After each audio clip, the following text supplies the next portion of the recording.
नमः सिद्धेभ्य। ओम जय जय जय नमोस्तु नमोस्तु नमोस्तु। नमो अर्यन्ताणं नमो सिद्धाणं नमो आर्याणं नमो वैचायणं नमो लोये सव्यसाहुनम्।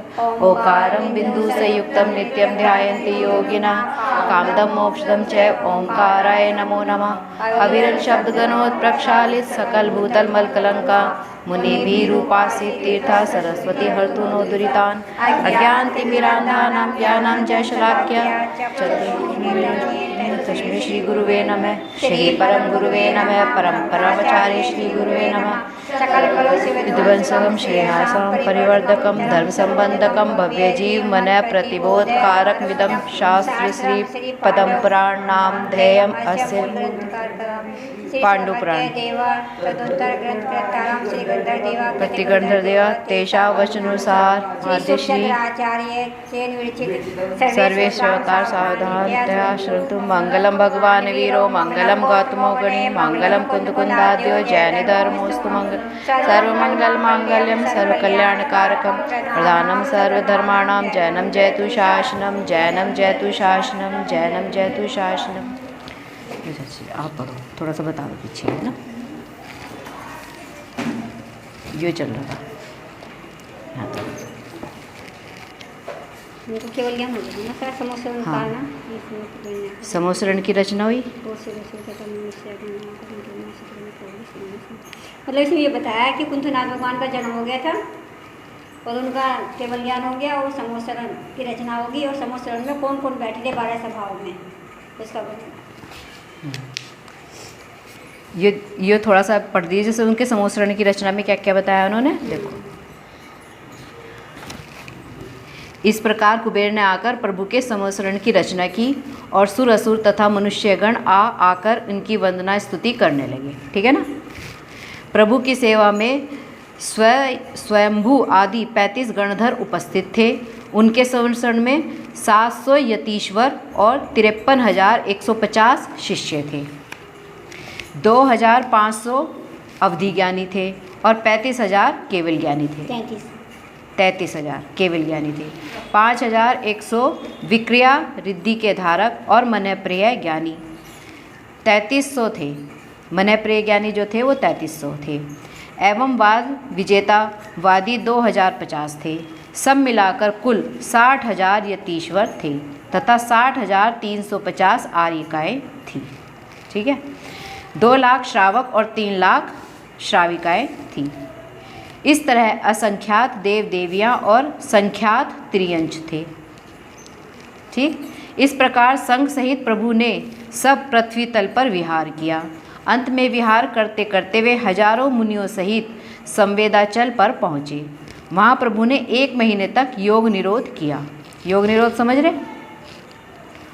और संपूर्ण शेष कर्मों को नाश कर वे मोक्ष स्थान को चले गए।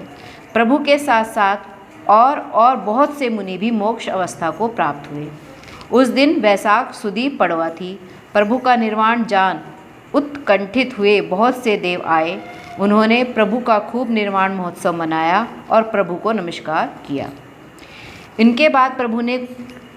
इसके बाद प्रभु के गुणों को स्मरण करते हुए इंद्र आदि सभी देवतागण वहाँ से स्वर्ग को चले गए। जो पहले पूर्व विदेह में राजाओं के मुक्टों के तट से स्पर्शित है चरण कमल जिनके, ऐसा वैभवशाली सिंह रथ नाम राजा था और वहाँ से फिर सर्वार्थ सिद्धि को गया।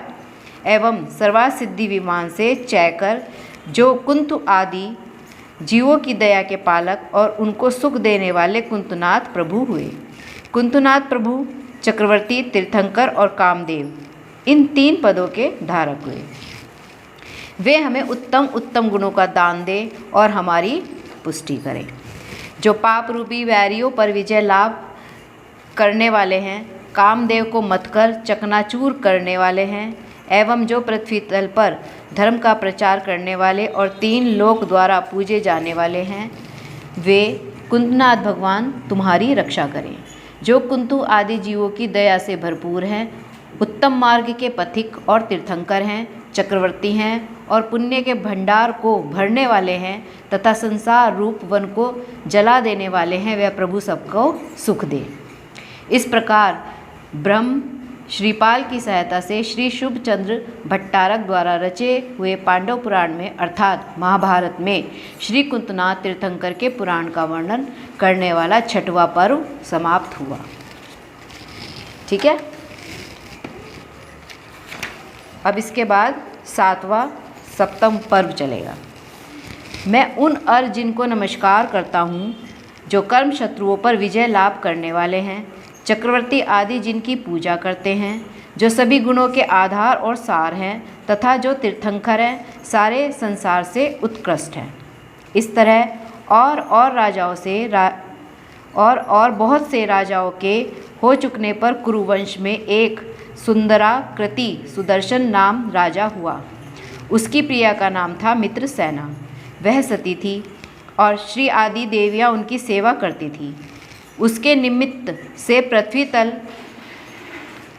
तल यानी कि पृथ्वी पर धन की धारा पड़ती थी। एक दिन उन्होंने 16 स्वप्नों को देखा और फाल्गुन सुदी तीज के दिन गर्भ को धारण किया। उनका गर्भ संसार के लिए शुभ था, कल्याण का दाता था। उसी समय प्रभु का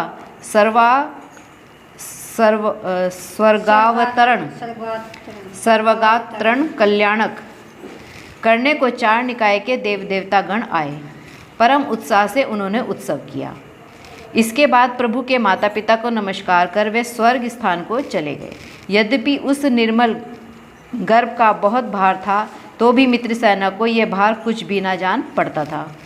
इसके बाद गर्भ के दिन पूरे हो जाने पर अगहन सुदी 14 के दिन उनके पुत्र रत्न को जन्म दिया उन्होंने। अब अरहनाथ का चल रहा है एक तरीके से, है ना। जन्म से ही प्रभु 3 ज्ञान के धारक थे। नाम तो भी वो आगे बताएंगे। जन्म से ही प्रभु 3 ज्ञान के धारक थे। वे तीर्थंकर थे। इसी समय स्वर्ग से इंद्र आदि देवतागण आए और प्रभु को सुमेरु पर्वत पर ले गए। वहाँ उन्होंने प्रभु को सुवर्ण के कलशों से स्नान कराया और उनका अर नाम रखा। आगे ना अर नाम। क्रम से कुछ काल बाद प्रभु युवावस्था को प्राप्त हुए। उनका शरीर 3 धनुष ऊंचा था, तपाए हुए सोने की सी कांति वाला था। उनकी आयु 84,000 वर्ष की थी और घट गई ना 95 से, अब होगी 84,000 वर्ष की। उनकी 1 लाख थी, फिर 95 थी, अब 84। 16वें शांतिनाथ जी, 17वें कुंतनाथ जी, अब अरहरनाथ जी। प्रभु का हजारों कन्याओं के साथ विवाह हुआ। ये चक्रवर्ती ने थे ना, चक्रवर्ती की तो 96,000 रानी होती है ना, तो बहुत सारी शादियाँ होती कर दो। इसके कुछ काल बाद वे राजा हुए। देवतागण हमेशा आकर नमस्कार करते थे। कुछ समय बाद उनकी आयुधशाला में चक्ररत्न उत्पन्न हुआ। वही चक्ररत्न थे इसलिए, जिसके द्वारा अर्जुन के 32,000 राजाओं को अपने अधीन किया, उन्हें नमाया। वे चक्रवर्ती पुण्य आत्मा और कृतकृत्य थे। उनके यह 18 करोड़ों घोड़े, 84 लाख हाथी तथा 84 लाख ही रथ थे। वे इतनी विभूति के स्वामी थे। इसके सिवा वे 32,000 देशों के स्वामी थे। 96,000 स्त्रियों के भोक्ता थे। 72,000 पुरों के रक्षक थे एवं 99,000 द्रोण और 48,000 पत्नों के वे मालिक थे। उन प्रभु के 16,000 खेत और 96,000 गांव थे। खेत है ना। और एवं वे 14,000 वाहनों और समुद्र पर्यंत द्वीपों का पालन करते थे। वे 32,000 नाटकों को देखते थे। उनके यहाँ 1 करोड़ थालियाँ, 3 करोड़ गायें और 1 करोड़ हल थे।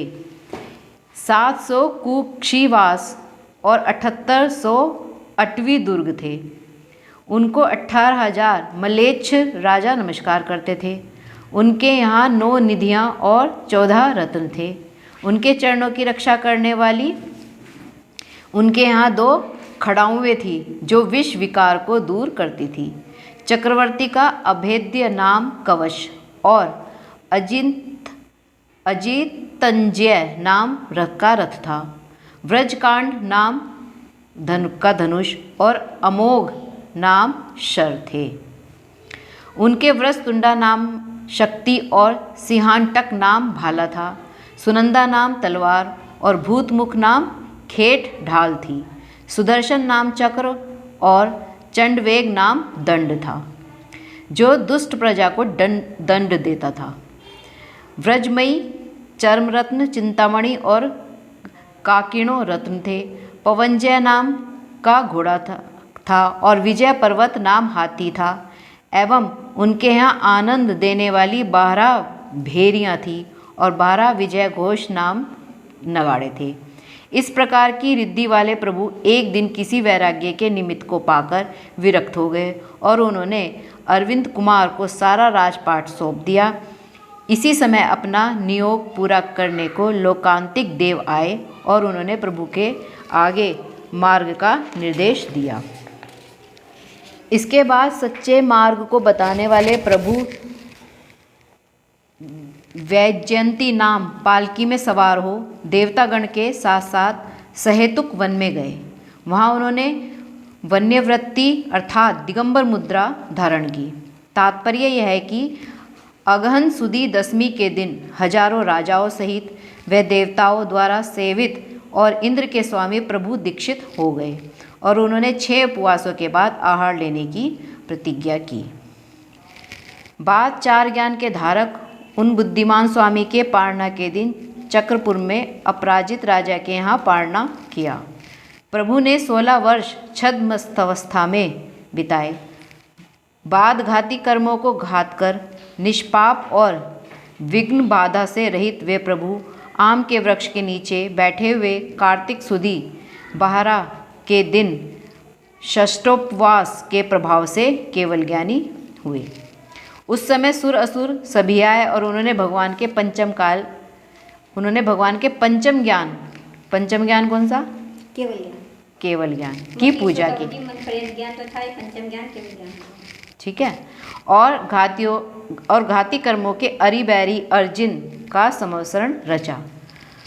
इसके बाद समेत शिखर पर योग निरोध कर हजारों मुनियों सहित वे चैतवदी अमावस के दिन मोक्ष महल में जा विराजे, अर्थात मोक्ष हो गया उनको, है ना। इस समय देवतागण आए और उन्होंने मीठे मीठे शब्दों द्वारा प्रभु का गुणगान किया और विकल्प जालों को छोड़कर निद्वंद हो उनका निर्वाण महोत्सव मनाया, जिससे उनकी आत्मा पवित्र हो गई, उनका पाप मल हल्का हो गया।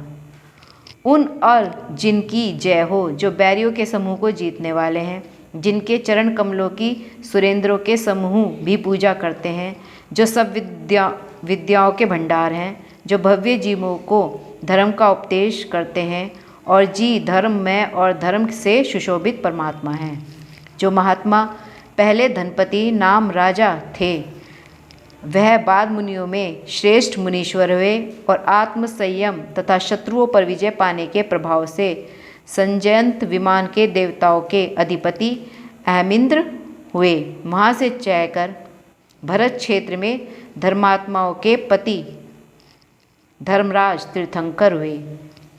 अर्जुन तीर्थंकर संपूर्ण मनुष्यों के स्वामी चक्रवर्ती और कामदेव थे। तात्पर्य यह है कि वे तीर्थंकर, चक्रवर्ती और कामदेव इन 3 पदों के धारक थे। वे तुम्हारी रक्षा करें। अरहनाथ प्रभु के बाद अरविंद नाम उनका पुत्र राजा हुआ, जो उनका पुत्र है अरविंद नामक, है ना। उसके बाद शूर, पद्मरथ और रथी राजपाट के भोक्ता राजा हुए। रथी के बाद उनका मेघरथ नाम पुत्र राजा हुआ। उसकी प्रिया का नाम पद्मावती था। पद्मावती के गर्भ में विष्णु और पद्मरथ नाम 2 पुत्र उत्पन्न हुए। वे दोनों महान बली थे। एक समय निष्पाप और बुद्धिमान मेघरथ राजा किसी निमित्त को पाकर विष्णु नाम पुत्र सहित दिगंबर हो गए। उनके पीछे दयालु पद्मरथ कुरुंजांगल देश के हस्तिनागपुर का राजा हुआ। उसके हस्तिनागपुर के राजा राज सिंहासन को अलंकृत किया। उसी समय अवंती देश में उज्जैनी नगरी का श्रीवर्मा नाम का राजा था और उसके 4 मंत्री थे। उनके नाम क्रम से बलि, बृहस्पति, मल्हाद और नमुची थे। वे वाद विवाद करने में बहुत कुशल थे। उनकी जाति वांडव थी। वाद की इच्छा से उनका दिल हमेशा ही डावाडोल रहा करता था। एक दिन उज्जैनी में उसका गया जो रक्षाबंधन का कथा बने 4 मुनि थे रक्षाबंधन के कंपनाचार्य की। हाँ, उसके बाद की है ना फिर ये उसमें। एक दिन उज्जैनी में अकम्पन आचार्य आ गए है ना। उनके साथ और 100 मुनि थे। वे सब वहाँ आकर वन में ठहरे। भविष्य के ज्ञाता अकम्पन मुनि ने उसी वक्त सब मुनियों को वाद विवाद करने के लिए मना कर दिया। मुनियों को आया जान सभी नगरवासी उनकी वंदना को वन में आए। उन्हें जाते हुए देखकर राजा ने कहा कि ये लोग कहाँ जाते हैं। इसके उत्तर में मंत्रियों ने कहा कि ये सब लोग मुनीश्वरों की वंदना को जा रहे हैं। यह सुन राजा के हृदय में भी भक्ति का संचार हो आया और वह भी उसी समय वंदना के लिए चला। वन में जाकर उन्होंने मुनियों की वंदना की, पर मुनियों ने बदले में राजा को शुभ आशीर्वाद न दिया। यह देख राजा से मंत्रियों ने कहा कि राजन, निश्चय से ये लोग कौरे बैल हैं, इनमें कुछ भी ज्ञान नहीं है। इनके बाद वे सब वहाँ से राजा के साथ साथ चले आए। देवयोग मार्ग में आते हुए उन्होंने एक श्रुत सागर नाम बाल मुनि देख पड़े। उन्होंने ना बोलने का कर रखा था ना, इसलिए उन्होंने आशीर्वाद के रूप में बोले नहीं वो। अब रास्ते में उन्हें श्रुत सागर नाम बाल मुनि देख पड़े। उन्हें देखकर मंत्रियों ने हंसी उड़ाते हुए कहा कि राजन, यह एक युवा बैल है, क्योंकि वो सब मुनियों को ऐसे ही बोल रहे थे। यह सुन मुनि ने मंत्रियों के साथ बहुत विवाद किया और उन्हें हरा दिया, जिससे वे बहुत ही लजाए।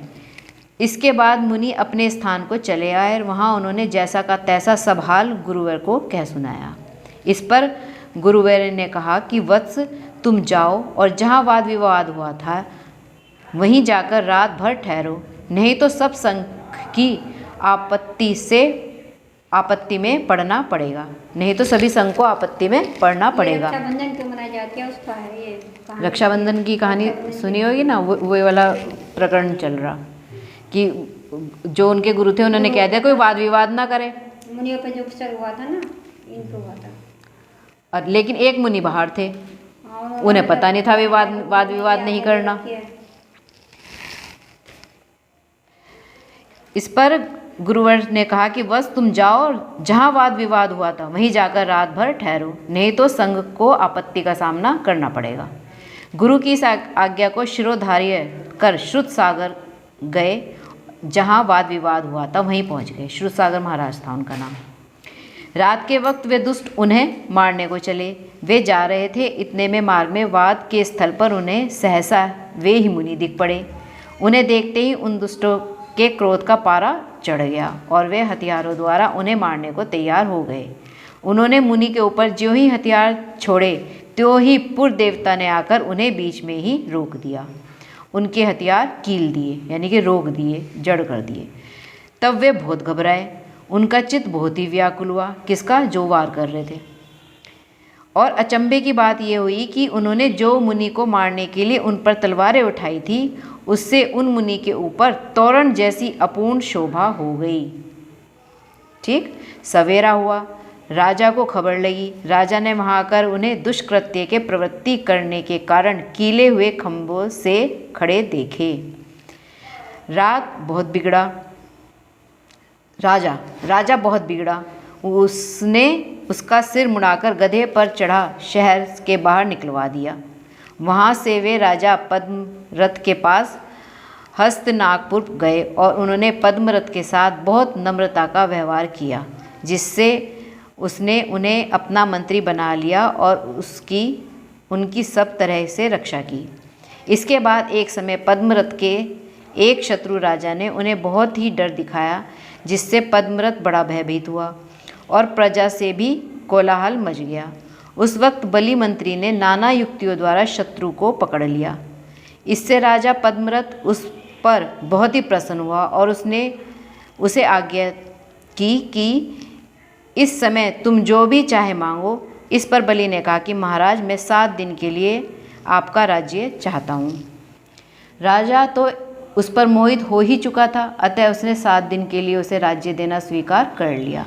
इसके बाद एक समय विहार करते करते अकम्पन आचार्य 700 मुनियों के संग सहित वहाँ आ गए।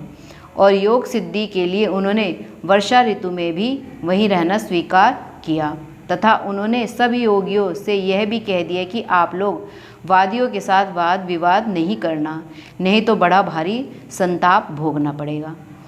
मुनियों के आने की खबर बलि को मालूम हुई। तब वह राजा के पास गया और उसने पूर्व प्रतिज्ञा के अनुसार उससे 7 दिन के लिए राज्य मांगा। राजा ने भी उसे 7 दिन को राजा बना दिया। राज्य पाकर बलि कुबेर की तरह खूब ही धन लुटाने लगा और उसने जाकर 700 मुनियों सहित अकम्पनाचार्य को सेना के द्वारा बेड़ लिया। कारण वह उन साधुओं पर पहले से ही रुष्ट था। वह अग्नि में यज्ञ करवाकर उन्हें संताप देने लगा। नाम यज्ञ का कर दिया उसने, लेकिन उसकी मंशा जो थी मुनियों को संताप देने की थी, उन्हें परेशान करने की थी। यह खबर जब विष्णु कुमार मुनि को लगी तब वे चलकर उदासीन भाव को धारण करने वाले पद्मरथ राजा के पास आए और उन्होंने प्रेरणा कर कहा कि सत्पुरुषों द्वारा वंदित और पूजित इस राज्य पद पर स्थित होकर भी आप उस दुर्जन मंत्री को अन्याय से क्यों नहीं रोकते? हे कोविद, मेरे इस प्रश्न पर आप जल्दी से उत्तर दीजिए। राजा ने उत्तर में कहा कि मैं 7 दिन के लिए बलि को राजपाट दे चुका हूँ, इसलिए अब मैं उसको रोक नहीं सकता। हाँ, यदि आप रोक सकते हैं तो भले ही रोक दीजिए। इसके उत्तर में विष्णु कुमार ने कहा कि दुष्ट पुरुष जल्दी से न्याय के रहस्य को नहीं पहचान सकते। राजन, ना जाने तुमसे यह खलता कहाँ से आ गई जो तुम पूज्य पुरुषों का अनादर होते हुए भी नहीं चैतते, मतलब नहीं ध्यान दे रहे, मतलब चेत नहीं हो रहे, मतलब होश नहीं आ रही तुम्हें। सही है। इससे संदेह नहीं है कि मैं तो इस पापिष्ट और चतुराई विमूढ़ पुरुष को इस अन्याय से रोकूंगा ही। इतनी बातचीत के बाद विष्णु कुमार ने वामन का रूप बनाया और वे उसी वक्त यज्ञ भूमि में पहुँचे। छोटा रूप बना लिया अपना। हाँ, वामन रूप का मतलब छोटा रूप। वहाँ उस वामन ने अपने को ब्राह्मण वर्ण का बतलाया। वह कहने लगा कि मैं वेद वेदांग का पारगामी द्विज हूँ, वेद के अर्थ को खूब समझता हूँ और आप मनोरथ को सिद्ध करने वाले दाता हैं, अतः मुझे भी कुछ दान दीजिए। यह सुन वह बलि राजा बोला कि जो तुम्हारा जी चाहे सो तुम मांग लो, मैं अवश्य दूंगा, क्योंकि पात्र में द्रव्य देने से पहले मैं सुख मिलता है, देने के बदले में मैं अवश्य दूंगा, क्योंकि पात्र में द्रव्य देने से बदले में सुख मिलता है। इस पर विष्णु ने कहा कि मुझे केवल 3 पग भूमि चाहिए। इस पर वहाँ जितने लोग बैठे थे सब के सब बोल उठे कि विप्र, तुमने इतनी थोड़ी सी याचना क्यों की? देखो, यह बलि राजा तो कुबेर की तरह महान दानी राजा है, फिर आपकी ये तनिक सी याचना कुछ ठीक सी नहीं मालूम पड़ती। विष्णु बोला कि राजन, बहुत बातचीत से कोई लाभ नहीं, बस आप तो अब संकल्प धारा छोड़िए, मतलब मुझे 3 पग भूमि ही देइए। इसके बाद 3 पग भूमि का संकल्प हुआ और संकल्प के बाद ही विष्णु कुमार ने सारे संसार को घेरने के लिए विक्रिया रिद्धि के द्वारा बड़ा भारी रूप बना लिया।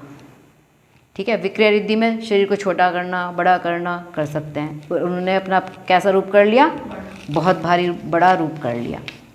इसके बाद उसके पांव फैलाकर एक पांव को सुमेरु के शिखर पर रखा और दूसरा मानुषोत्तर पर्वत पर रखा।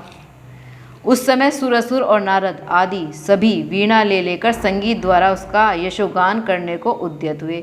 वे कहने लगे कि विभो, अब पाँव खींच लो, पाँव खींच लो। एवं चामर जाति के देवताओं ने वीणा बजाकर मुनि को प्रसन्न किया। उन्होंने संतुष्ट होकर विद्याधर राजाओं को घोगा, सुघोगा, महाघोगा और घोषवती आदि वीणाएँ दी। राजन, इसी प्रकार आपने भी मुझे प्रसन्न होकर 3 पग पृथ्वी दी थी। अब बताइए कि मैं तीसरा पग किधर से तापूं? कहाँ रखूं? सुमेरु पर्वत, एक पग में सुमेरु पर्वत, दूसरे में मानुष उत्तर पर्वत हो गया। तीसरा पग कहाँ रखूं? जमीनी बची। तात्पर्य यह है कि अब मेरे तीसरे पग को भी अवकाश दीजिए, जगह दीजिए। अवकाश का मतलब जगह दीजिए। कारण अभी यहाँ कहीं के पैर रखने को अवकाश ही नहीं सूझता। इतना कहकर क्रोध में आग बलशाली विष्णु कुमार ने राजा बलि को बांध लिया। वह जो मुनियों को उपद्रव कर रहा था उसको 1 मिनट में अनायास ही वारण कर दिया और योगियों की रक्षा कर ली। बाद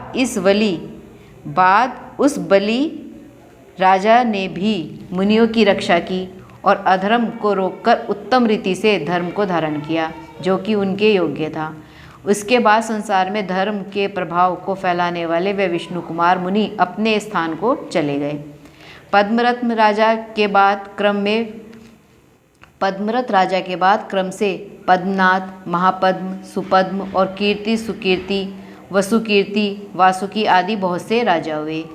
इसके बाद शांतनु नाम राजा हुआ जो शक्ति वाला और कौरवों में अगुआ था। शांतनु नाम का राजा जो शक्ति वाला था और कौरवों से अगुआ था। पृथ्वी को सुखी करने वाला था। उनकी प्रिया का नाम था सबकी।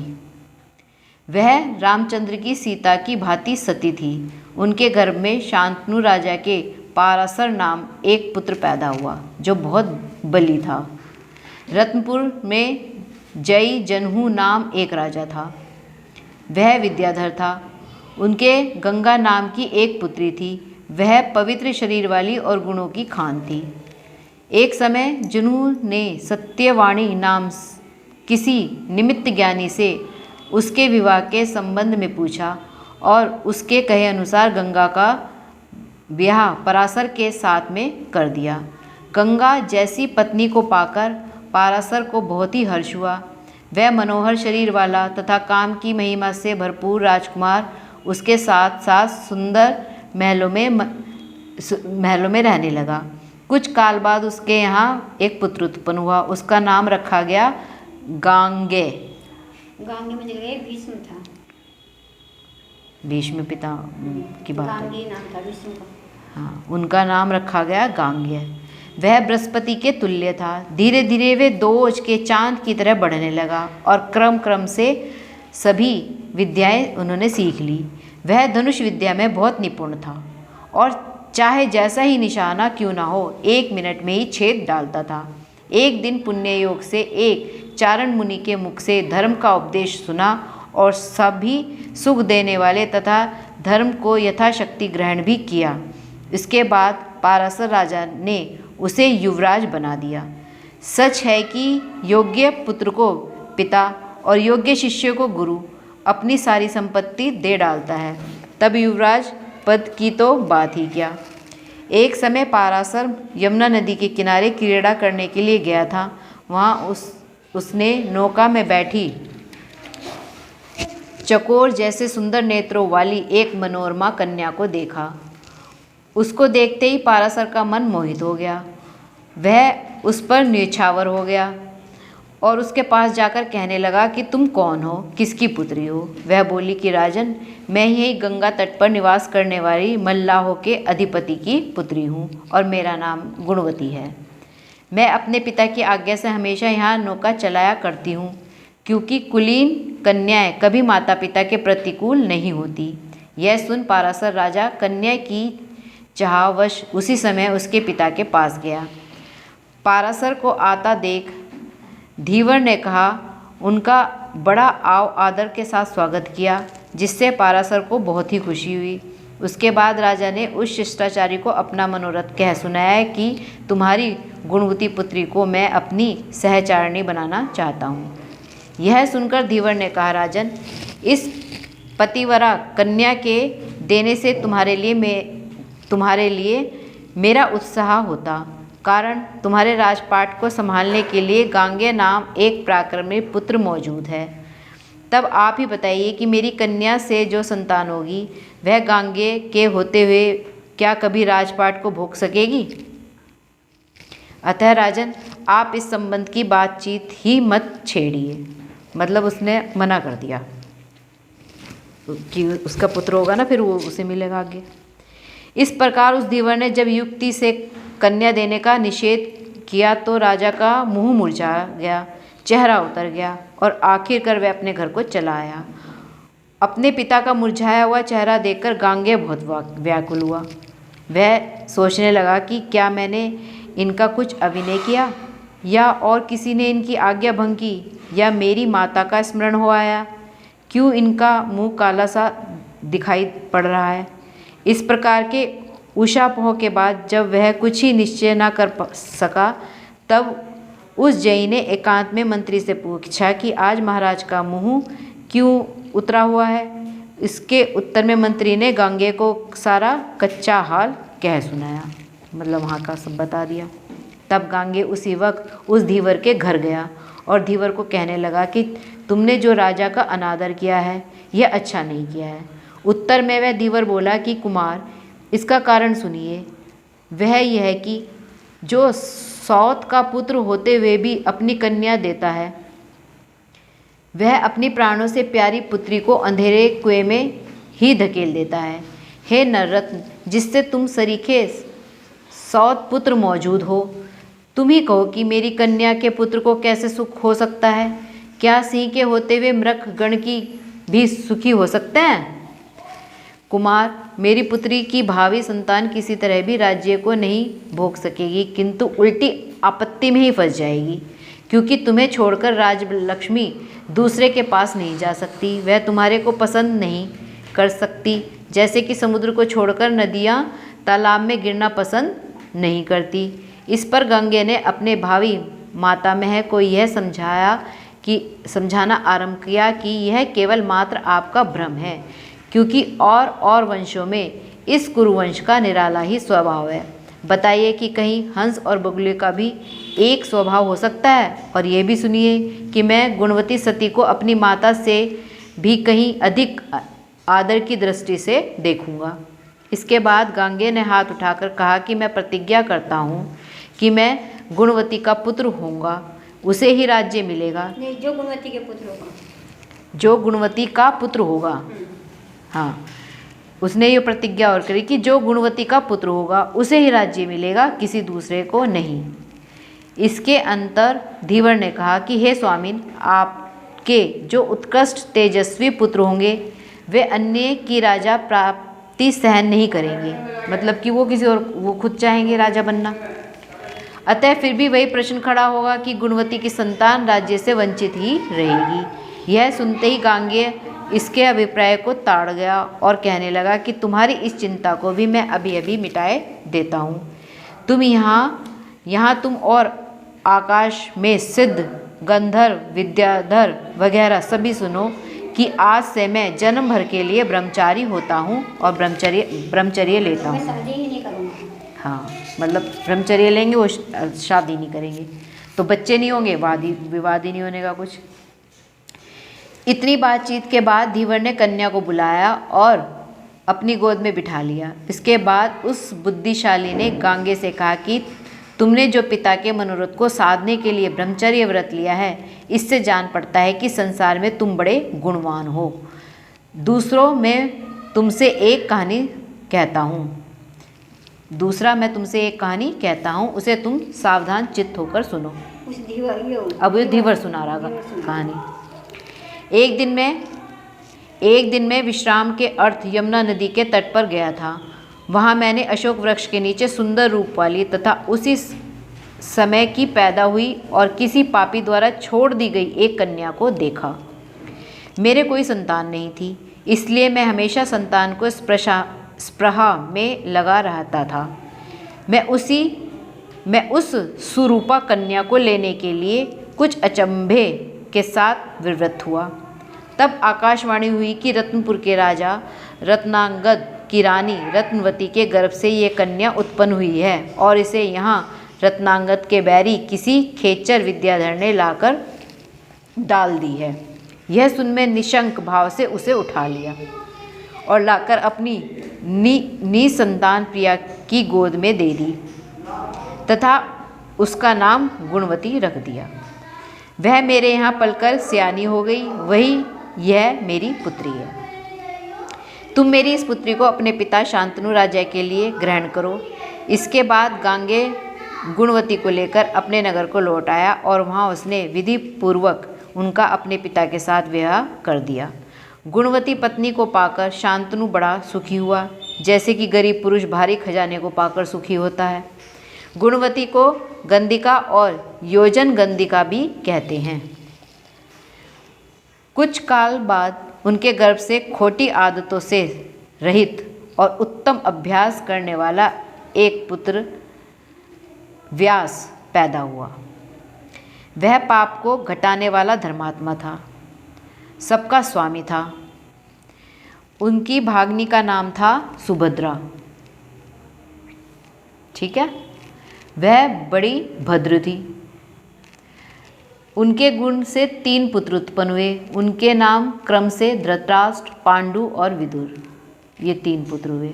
ये तीनों बहुत ही सुंदर थे, बड़े बली और बल से उद्यत थे। ये पांडवों की कहानी शुरू होगी। अब पांडवों का शुरू हो गया, है ना।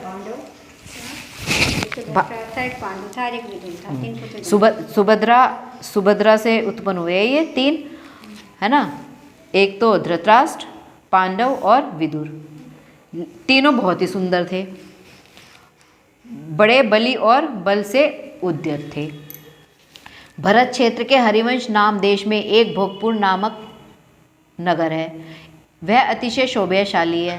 उसमें सभी भोग सामग्री मौजूद है, जिससे वह इंद्र आदि देवतागण के स्वर्ग स्थान को भी जीतता है। आदिनाथ प्रभु द्वारा स्थापित हरिवंश का प्रभंजन नाम का वहाँ राजा था।